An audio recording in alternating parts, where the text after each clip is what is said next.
I had always thought that life in Oak Ridge Estates was supposed to be peaceful. The brochures had promised tranquil suburban living, friendly neighbors, and well-maintained properties.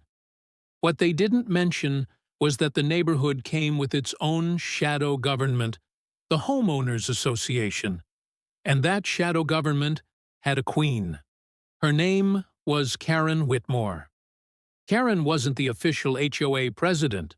Oh no, that would have required her to actually be elected. And elections involved votes, which meant there was a chance she could lose. But in practice, she controlled more than half the board and had a reputation for bullying her way into every decision. It was like living next door to a dictator who wore pastel cardigans and kept a clipboard instead of a sword. I moved into Oak Ridge Estates 3 years ago after finally scraping enough money together for my first real home.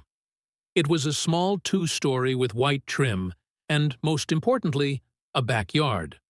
I'd always wanted a backyard. The first project I tackled was building a wooden privacy fence. Sturdy cedar planks, 6 feet tall, sealed and stained to a warm honey color. It cost me a small fortune and 3 weekends of sweaty labor, but it was worth it. The fence kept my dog, Bailey, safe, and gave me the feeling that the world outside couldn't just wander into my little haven. But for Karen, my fence wasn't just wood and nails. It was a personal insult. It started small. She left a friendly note on my mailbox reminding me that all exterior modifications must be approved by the HOA Architectural Review Committee, conveniently leaving out the fact that my fence had been approved before I even moved in. Then she started making little comments whenever she saw me in the yard. "That stain is a bit dark for the neighborhood aesthetic, don't you think?" she'd say, squinting at the fence like it had personally offended her. I'd just smile politely and say, "The board approved it." That didn't stop her. The real trouble started one Saturday morning in early spring. I was inside making coffee when I heard the sickening crunch of wood splintering. Bailey barked from the back room, and I rushed to the window just in time to see a black SUV reversing away from my yard. The rear bumper was dented, and more importantly, the corner section of my beautiful cedar fence now lay in a heap, snapped like toothpicks. And guess who was behind the wheel? Karen. She didn't look embarrassed. She didn't look apologetic. In fact, she looked downright smug as she backed into her own driveway across the street. I marched out there in my pajamas, phone in hand, ready to call the police if I had to. "Karen, you hit my fence!" I shouted. She rolled her window down halfway and tilted her head. "Oh, that? Your fence was too close to the road. I was just helping the neighborhood by fixing that little issue." "Fixing it? You drove into it!" She gave me a condescending smile. Technically, it was violating HOA guidelines about sightlines near the street. You're lucky I didn't file a complaint about it sooner. I was stunned. My fence was nowhere near the road. It sat a good 4 feet back from the sidewalk, exactly where the HOA map allowed. But arguing with Karen was like arguing with a cat. She'd just stare at you like you were the crazy one. By the afternoon, she had already filed an official complaint with the HOA, claiming my fence was damaged and unsightly and needed to be removed. She didn't mention that she was the one who caused the damage. When I told the rest of the board what happened, they claimed they couldn't get involved in disputes between neighbors and that I would have to resolve the matter privately. Which, in HOA language, meant Karen gets her way. That night, sitting on my porch with Bailey curled up at my feet, I decided something important. If Karen wanted a war, I'd give her one. But I wouldn't fight her on her terms, I'd fight her on mine. And by the time I was done, she'd regret ever touching my fence. For the next week, The corner of my yard sat wide open where the cedar planks had been destroyed. Bailey didn't understand what happened.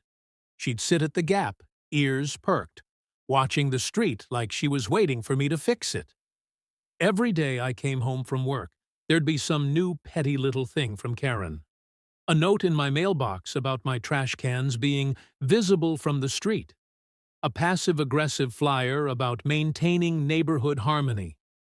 At one point, she even stood at the edge of my lawn, staring at the broken fence, shaking her head like I'd committed a felony. The more I thought about it, the angrier I got. I could replace the fence, sure, but if I rebuilt the same kind, she'd just find another excuse to mess with it. That's when I realized the only way to win against Karen wasn't to fix the fence. It was to build something she could never touch again. So I started researching. I learned something interesting. Under Oak Ridge Estates HOA bylaws, the rules about fence style, height, and placement only applied to fences. There was no mention of walls, and, better yet, there was a city ordinance that allowed landscaping structures up to 8 feet high on residential property. No HOA approval required. That's when the light bulb went off. What if, instead of rebuilding my wooden fence, I put up something technically not a fence at all, but still gave me privacy? Something that didn't just keep Karen out, but also drove her crazy every single day she saw it? I pulled out my sketchbook and began drawing. At first I thought of brick, solid, imposing, permanent. But brick was expensive, and I wasn't about to spend a small fortune just to make a point. Then I thought about stone. Natural, beautiful, timeless. I found a local quarry that sold bulk limestone for cheap. And then I saw it. A picture of a living wall. It was perfect. A living wall is basically a vertical garden, a structure covered entirely in plants. It's technically landscaping, not fencing. HOA rules couldn't touch it. And if I did it right, it would be even taller than my old fence. Imagine Karen waking up every morning, looking out her window, and instead of seeing an open gap she could peer into, she'd see a wall of lush greenery completely blocking her view.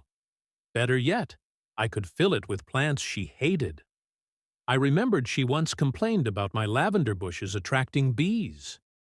Well, guess what's going on my new wall?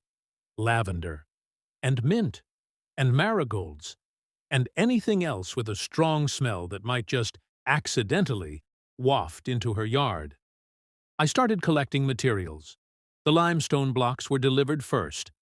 2 pallets stacked high on my driveway. Karen came out immediately, hands on hips. "What are those for?" she asked, narrowing her eyes.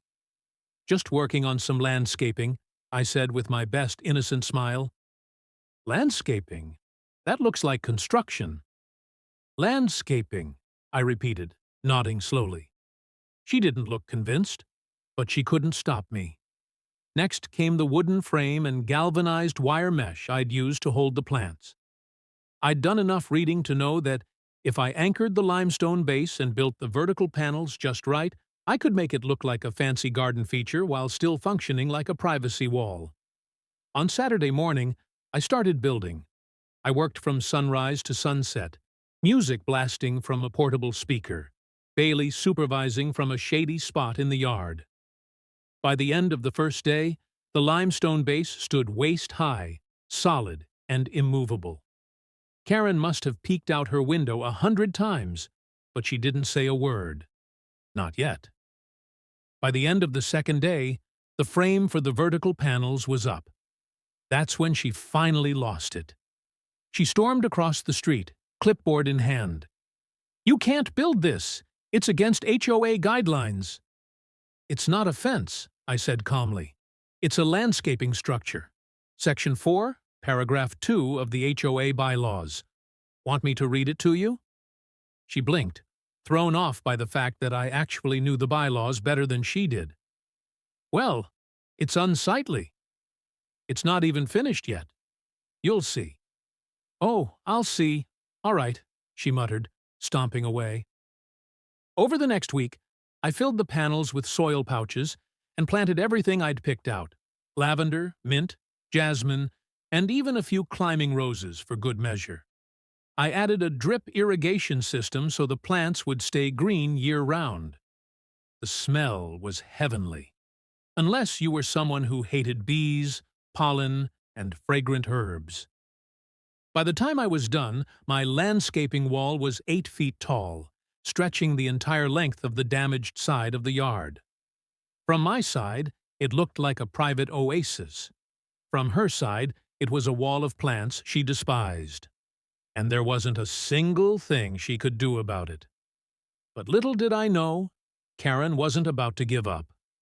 And her next move would be even pettier than running over my fence.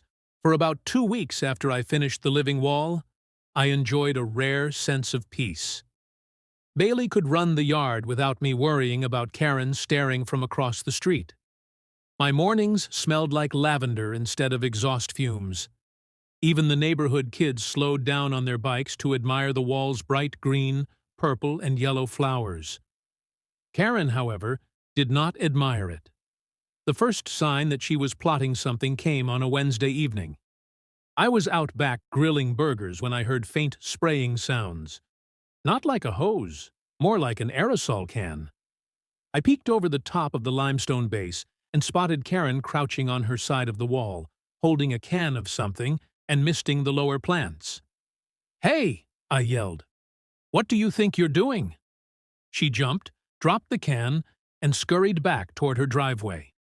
I grabbed my phone and walked around to her yard. Sure enough, the can was still lying there in the grass. Weed killer. I took a picture. Karen appeared in her doorway a moment later, clutching a mug of tea like she'd been home all night. "Oh, what a surprise to see you here," she said, with the fakest innocence I'd ever heard. "You tried to kill my plants." "Don't be ridiculous. I was just checking for pests." I held up the can. "Pests, huh? You mean bees?" Her eyes narrowed. "You can't prove anything." "Oh, I can," I said, tapping my phone screen. "Security camera, right above the wall. Smile, you're on video." Her lips went white. "I'll be talking to the HOA about this." "Great. Tell them to call me when you do."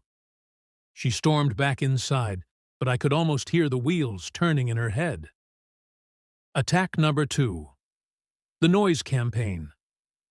3 days later, she started the next phase of her assault. Noise. From sunrise to sunset, Karen played the same terrible country music at full volume from a set of outdoor speakers aimed directly at my yard. It was the kind of twangy, nasal stuff that made you want to chew glass after 15 minutes. At first, I tried to ignore it, but after 3 days, I decided to fight fire with fire. I went into my garage, pulled out my own set of speakers, and set them up facing her house. My playlist, whale mating calls, on loop. By the second morning, she was out on her porch, screaming over the sounds of deep ocean groaning. "Turn it off!" I shouted back. "You first!" The neighborhood got real quiet after that.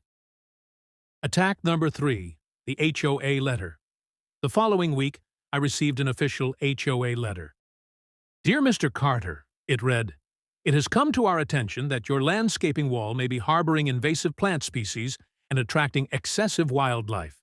Please remove the wall within 14 days or face a fine of $200 per day." I almost laughed. Lavender and jasmine. Invasive? Wildlife, meaning bees? I called the HOA's office. "Hi, this is Carter from Oak Ridge Estates. Can you tell me which board member filed this complaint?" "Oh, I'm not at liberty to say," the receptionist replied. "Was it Karen Whitmore?" "I can't say." "Right. Well, just so you know, the wall is protected under the city's landscaping ordinance. If the HOA finds me, I'll be appealing to the city council. And I'll bring the news crew that did the HOA overreach segment last month." There was a long pause. "I see. Well, maybe we can disregard this letter." Good idea. Karen's last mistake. I thought maybe that would be the end of it. But no. Karen had one more move, and it was her biggest mistake yet. One Saturday morning, I came outside to find the entire front of my wall covered in something sticky. Honey, buckets of it. It dripped down between the plants, coating the limestone. And where there's honey, there are bees. Lots of them. At first I was furious, but then I realized this might actually work in my favor. I called a local beekeeper I knew from the farmer's market. Hey, you know that urban bee sanctuary idea you were talking about last month? How would you like to use my wall? Within a week, he'd installed 3 beautiful professional-grade hives on my side of the wall. The bees loved the lavender and jasmine, and I suddenly had a thriving pollinator garden, which, under city law, is considered an environmental asset. That meant the wall was now doubly protected, and Karen couldn't do a thing about it without risking a fine from the city herself. The best part?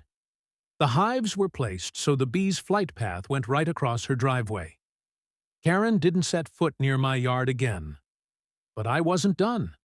Not yet. Chapter 4 was where I'd make sure she'd never pull anything like this again. Karen's honey stunt had backfired so hard it was almost poetic. Within 2 weeks, my living wall had transformed into a buzzing, fragrant fortress. The bees were thriving, the plants were healthier than ever, and I was now on a first-name basis with the city's environmental preservation officer, who stopped by to inspect the hives and ended up declaring my yard an official pollinator habitat. That designation came with a shiny metal sign I proudly mounted right on the limestone base. It read, "Protected Habitat. Do not disturb." I swear I could hear Karen grinding her teeth from across the street, but I didn't want to just win. I wanted to finish this, to make sure Karen thought twice before messing with me or anyone else in the neighborhood again. The HOA meeting. 2 weeks later, the monthly HOA meeting rolled around. Normally, I avoided these gatherings like the plague, but this time I arrived early, wearing my most polite smile and carrying a neatly organized folder. When the meeting began, I waited patiently until the open complaints section. Karen immediately raised her hand. "Yes, Karen?" the HOA president asked. She launched into a tirade about my obnoxious wall and the dangerous bees, waving her arms like she was swatting invisible insects. "It's a hazard! Someone could be allergic. It's ruining the aesthetic of our neighborhood." I stood when she finished, letting a few seconds of silence hang in the air. "First of all," I said calmly, "the wall is classified as landscaping under Section 4, Paragraph 2 of the HOA bylaws, which means it's exempt from fence restrictions. Second, the bees are part of a registered pollinator habitat, protected under City Ordinance 1214B. Third," I pulled a stack of glossy photos from my folder. "Here's video evidence of Karen trespassing on my property, attempting to spray my plants with weed killer, and dumping honey on the wall." Gasps rippled through the room. The president took the photos, his face tightening as he flipped through them. "Karen, is this true?" Her cheeks flushed an impressive shade of crimson. "This is completely out of context." "Oh, I have full video if you'd like to see it," I interrupted. Someone in the back snorted. Karen sputtered, looking around the room for backup, but the other board members suddenly found their notes very interesting. The president cleared his throat. "Given this evidence, I think we can agree that there's no violation here. In fact," he glanced at Karen, "any further harassment of Mr. Carter could result in your violation being reviewed." It was the HOA equivalent of a mic drop. Karen didn't speak for the rest of the meeting. The final touch. The very next weekend, I added the finishing touch to my wall. A small wooden gate on my side leading into a hidden nook I'd built behind the limestone and plants. Inside, I set up a little reading bench, a small table, and a shade umbrella. It became my personal retreat.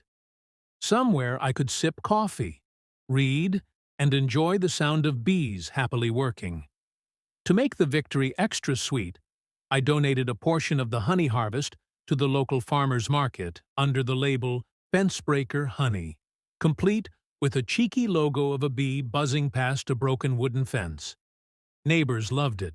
They'd stop by my stand, laugh at the name, and walk away with a jar or two. Word got around, and soon everyone knew the backstory, which meant everyone also knew exactly what Karen had done. She avoided the market after that. Peace at last months passed. The wall flourished, the bees thrived, and Karen, well, she kept her distance. She still lived across the street, but it was like she'd built an invisible wall of her own. No more nasty notes, no more accidental damage to my property. One crisp autumn morning, I was out watering the wall when an elderly neighbor named Mrs. Porter walked over. She glanced at the plants, the bees, and the sunlight filtering through the jasmine. "You know," she said softly, "I think this is the nicest thing anyone's ever done for this neighborhood, even if it wasn't entirely done for the neighborhood." I smiled. "Thank you, Mrs. Porter. I guess you could say it's my way of making sure certain people never cross the line again." She chuckled, patting my arm. "Well, it worked." I watched her walk away, Bailey trotting at my side, and realized something. Sometimes revenge isn't about destroying your enemy. Sometimes it's about building something so unshakable, so untouchable, that they can't help but see it every single day. A reminder that you won, and there's nothing they can do about it. And as long as my wall stood,